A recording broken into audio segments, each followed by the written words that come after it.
Let's hello go. Guys, আজকে আমরা চলে আসলাম একটি ভিডিও নিয়ে। যে ভিডিওর ভিতরে আমরা আজকে দেখাবো আপনাদেরকে পাহাড়ে ঘুরতে গেছিলাম, সেখানে কি এমন হয়েছিল আমাদের সাথে। এবং পাহাড় এটা কিন্তু চট্টগ্রামে মাটির পাহাড়। এই পাহাড়ে কিন্তু আপনারা অনেক কিছু দেখতে পারবেন। তার ভিতরে এমন আছে যে আমার বন্ধুরা এখানে কিন্তু হাঁপিয়ে গেছে। দেখেন, এখানে পানি পান করা হবে, কারণ পাহাড়ে কোনো পানি পাওয়া যায় না। এই পানি কিন্তু আমরা বাইরের থেকে নিয়ে এসেছি। আর এই পাহাড়ের ভিতরে এত জঙ্গল, যেখানে কিছুই পাওয়া যায় না, শুধু দেখতে পাচ্ছেন জঙ্গল আর জঙ্গল। আসলেই এমন একটা ভয়ানক অবস্থাতে আমরা ছিলাম, যেখানে আমাদের কোনো ফোনের যোগাযোগ ছিল না, আমাদের কোনো নেটওয়ার্ক ছিল না। নেটওয়ার্কের বাইরে আমরা ছিলাম। কিন্তু এখানে যদি ঘুরতে যাওয়া হয়, এখানে প্রচুর পাখির কিচিমিচি কিচিমিচি আওয়াজ, এবং একটা নীরব একটা জায়গা, যেখানে গেলে আসলে মনের ভিতরেও কেমন যেন ঝিমঝিম ঝিমঝিম ভাব। আসলে দেখেন, হ্যাঁ, অধিক গরম পড়তেছে এবং অধিক রোদ পড়তেছে, যার কারণে আমরা হাঁপিয়ে গেছি। কেন পাহাড়ে চলা অধিক কষ্ট, যেমন নাকি পানির কষ্ট, ক্ষুধার কষ্ট।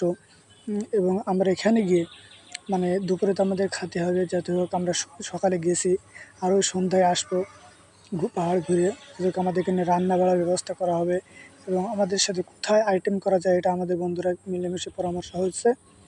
ওই এমন তো অবস্থায় দেখেন, সবাই বলতেছে আর সামনে আর একটু যাই, আরও দেখি, আরও নিরিবিলি থাকি। এরপরে এক বন্ধু বলছে না, আগে রান্নাবাড়া করে নিই, তারপরে খেয়ে দিয়ে তারপরে যাবো।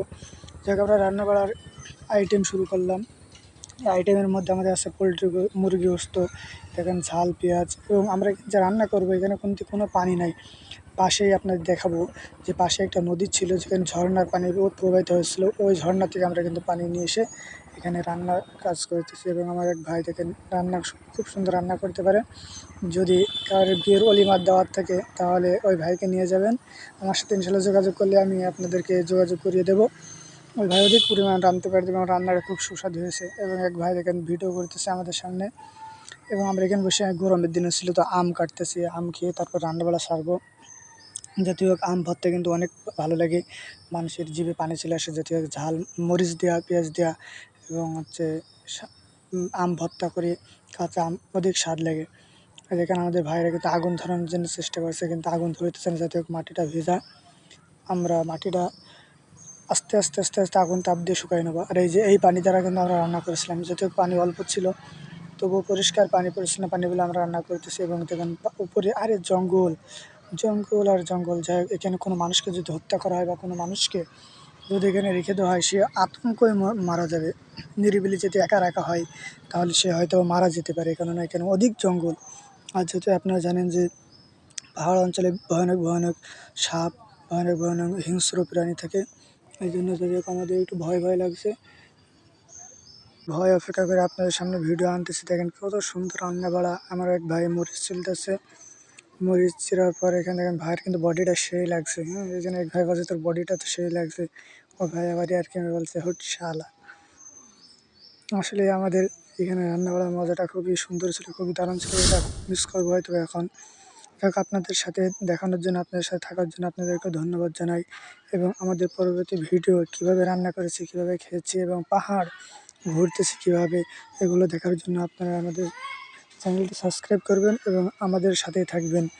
দেখেন ভাই, সকলকে ধন্যবাদ জানাই, আন্তরিক শুভেচ্ছা জানাই। এবং এই ভাইদেরকে আমি অধিক মিস করবো, যে ভাইদের সাথে একসাথে আমরা চট্টগ্রাম পাহাড়ে ঘুরেছি, মাটির পাহাড়। এবং আপনাদের যদি ভিডিও দেখতে হয়, এই চ্যানেলটি সাবস্ক্রাইব করে রাখবেন। এই জন্য আপনাদের পাথরের পাহাড় দেখানো হবে, সীতাকুণ্ড পাহাড়, যেটা আপনার নাম শুনেছেন। এই সীতাকুণ্ড পাহাড়েও আমরা গিয়েছি, ওই ভিডিওগুলো আপনাদের দেখাবো। কিন্তু আর এই ভিডিওগুলো দেখবেন যে শুধু জঙ্গল, যেখানে যাবেন না কোনো আসলে আহুট, যেগুলো বলে আহুট করে, বা যেখানে আছে মানুষের ওই যে ভয়ানক ছবিগুলো করে, আসলে এই পাহাড়গুলোতে করা হয়।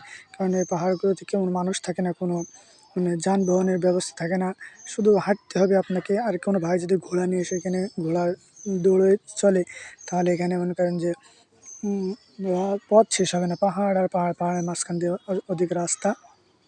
এবং আপনি দেখছেন আমাকে যে অধিক গরম লেগে গেছে, আমি আপনাকে স্ক্রিনের সামনে আসলাম, এসে আপনাদেরকে দেখাবো আমার চেহারাটা কেমন মলিন হয়ে গেছে। সকলের মুখ কিন্তু শুকায় গেছে, কেননা এখানে অধিক তাপ, অধিক রোদ পড়তেছে। আর কোনো বৃষ্টি নাই, অনাবৃষ্টির কারণে আসলে ভাইয়েরা ভাবিয়ে গেছি, বলছে আর কত দূর যাবো, আর কত দূর যাবো। কিন্তু আমাদের একটা লক্ষ্য ছিল যে সামনে আরও কত কিছু আছে আমরা দেখবো, সামনে ঝর্ণা আসতেছে কোথা থেকে, আমরা সেটা দেখবো। কিন্তু ভাইয়েরা আসলে ক্লান্ত হয়ে যাচ্ছে, ভাইয়েরা কেউ যাইতে চাচ্ছে না। পরবর্তীতে ভিডিও আসার জন্য আপনাকে ধন্যবাদ জানাচ্ছি।